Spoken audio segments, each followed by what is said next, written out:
Friends, మీకు ఈ video Karthik వాళ్ళ తాతయ్య కార్తిక్ వాళ్ళ ఇంటికి వచ్చి నువ్వు మీ అమ్మ మా ఇంటికి రావచ్చు, నాకు ఎటువంటి ఇబ్బంది లేదు అని చెప్పేసి పిలుస్తూ ఉంటాడు. ఆ మాటలు వినగానే అక్కడున్న కార్తిక్ అయితే చాలా సంతోషిస్తాడు.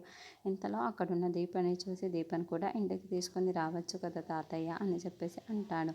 ఆ మాటలు వినగానే అక్కడున్న వాళ్ళ తాతయ్య అయితే చాలా కోపంగా తిండింటి వాసాలు లెక్క పెట్టేవాళ్ళు నా ఇంటికి అవసరం లేదు, వాళ్ళు ఎట్టి పరిస్థితుల్లోనూ నా ఇంట్లో అడుగు పెట్టడానికి వీల్లేదు అని చెప్పేసి చాలా కోపంగా మాట్లాడతాడు. ఆ మాటలు వినగానే అక్కడున్న దీప అయితే చాలా బాధపడుతూ ఉంటుంది. ఇంతలో అక్కడున్న కార్తిక్ అయితే, ఏంటి తాతయ్య మీరేం మాట్లాడుతున్నారో మీకు అర్థమవుతుందా?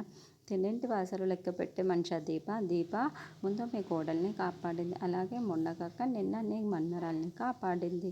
అలాంటి దాన్ని మీరు ఇలా మాట్లాడొచ్చా తాతయ్య? అయినా దీప ఏం తప్పు చేసింది అని. దీప అసలు ఏమీ తప్పు చేయలేదు, నేనే బలవంతంగా తన మెడలో తాళి కట్టానే తప్ప తను ఎలాంటి తప్పు చేయలేదు.